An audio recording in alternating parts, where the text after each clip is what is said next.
पिठोरी अमावास्या कथा. आटपाट नगर होतं. तेथे एक गरीब ब्राह्मण राहत होता. त्याच्या घरी श्रावणातल्या अमावास्येच्या दिवशी वडिलांचं श्राद्ध असे. इकडे दरवर्षी काय होईल? ज्या दिवशी श्राद्ध त्या दिवशी सकाळपासून त्याच्या सुनेचं पोट दुखू लागे व ब्राह्मण जेवायला बसण्याच्या वेळेत बाळंत होऊन पोर मरून जाईल. असं झालं म्हणजे ब्राह्मण तसेच उपाशी जात. असे 6 वर्ष झाले. 7व्या वर्षीही तसंच झालं. तेव्हा सासरा रागवला. ते मेलेले पोरं तिच्या ओटीत घातले. तिला रानात हाकलून लावलं. पुढे जाता जाता ती एका मोठ्या अरण्यात गेली. तेथे तिला जोटिंगाची बायको भेटली. ती म्हणाली, बाई बाई, तू कोणाची ग? कोण? येथे येण्याचं कारण काय?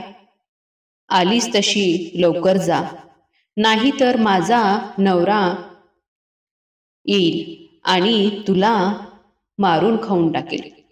तेव्हा ब्राह्मणाची सून म्हणाली, तेवढ्याकरताच मी येथे आले आहे. ती म्हणाली, बाई बाई, तू इतकी जीवावर उदार का? तशीच ब्राह्मणाची सून आपली हकीकत सांगू लागली. ती म्हणाली, मी एका ब्राह्मणाची सून. दरवर्षी मी श्रावणी अमावास्येच्या दिवशी बाळंतीण व्हायची. मुलं मरून जाते. त्या दिवशी आमच्या घरी माझ्या अजसाचं श्राद्ध असे. माझे असं झालं म्हणजे श्राद्ध आलेले ब्राह्मण उपाशी जात. अशी 6 बाळंतपण माझी झाली. 7व्या खेपेला सुद्धा असंच झालं. तेव्हा माझ्या सासऱ्यांनी मला हकलून दिलं. ते म्हणाले, माझ्या बाप तुझ्या बाळंतपणामुळंच 7 वर्ष उपाशी राहिला, तर तू घरातून चालती हो. असं म्हणून हे मेलेले मुलं माझ्या पोटीत घातलं आणि मला हकलून दिलं. त्यानंतर मी तेथे आले. आता जगून तरी काय करायचं? असं म्हणून रडू लागली. तशी झोटिंगाची बायको तिला म्हणाली, बाई, तू भिवू नको, घाबरू नको. अशी थोडी पुढे जा. तेथं तुला एक शिवलिंग दृष्टीस पडेल. बेलाचं झाड लागेल. तेथे एका झाडावर बसून राहा. रात्री नागकन्या, देवकन्या, 7 अप्सरा बरोबर घेऊन तेथे पूजेला येतील. पूजा झाल्यावर खीरपुरीचा नैवेद्य दाखवतील आणि अतिथी कोण आहे म्हणून विचारतील. असे झाल्यावर मी आहे म्हणून म्हण. त्या तुला पाहतील.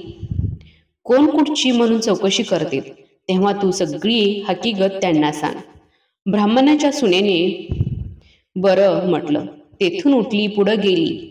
तो एक बेलाचं झाड पाहिलं. तेथेच उभी राहिली. इकडे तिकडे पाहू लागली. तो जवळचा एक शिवलिंग दृष्टीस पडली. तशी ती शेजारच्या झाडावर बसून राहिली. इतक्यात रात्र झाली. तशी नागकन्या, देवकन्या, 7 अप्सरांच्या स्वाऱ्या सुद्धा आल्या. त्यांनी शिवलिंगाची पूजा केली, नैवेद्य दाखविला आणि अतिथी कोण आहे म्हणून विचारलं. त्याबरोबर ती खाली उतरली. मी आहे म्हणून म्हणाली. तेव्हा सगळ्यांनीच मागे पाहिलं. त्यांना आश्चर्य वाटलं. तिची कोण कुठली म्हणून चौकशी केली. तिने सर्व हकीकत सांगितली. नागकन्या, देवकन्यांनी तिच्या मुलांची चौकशी केली. तेव्हा अप्सरांनी ती दाखवली. पुढे त्यांना तिच्या 7 मुलांना जिवंत केलं आणि तिच्या हवाली केलं. पुढे तिला हे व्रत सांगितलं. 64 योगिनीची पूजा करायला सांगितली आणि मृत्यू लोकी हे व्रत प्रकट करायला सांगितलं. तशी तिनं विचारलं, याने काय होतं?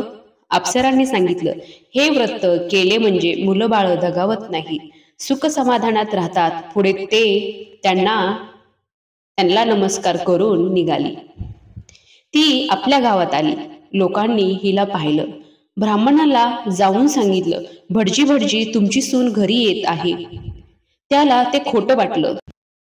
ते मुलं बाळ दृष्टीस पडू लागली. पाठीमागून सुनेला पाहिलं तसा उठला, घरात गेला, मुठभर तांदूळ तांब्याभर पाणी आणलं. तांदूळ सुनेवरून आणि मुलांवर ओवाळून टाकून दिले. हातपाय धुवून घरात आला. सर्व हकीकत सुनेला विचारली. तिनं ती सारी सासऱ्यांना हकीकत सांगितली. पुढे सर्वांना आनंद झाला आणि मुलाबाळासहित सुखाने ती नांदू लागली. ही साठा उत्तराची कहाणी पाचा उत्तरी सुफळ संपूर्ण. तुम्हाला ही कहाणी कशी वाटली ते नक्कीच कमेंट करून सांगा. अशाच नवनवीन कहाणी ऐकण्यासाठी आपल्या चॅनलला सबस्क्राईब करा. धन्यवाद.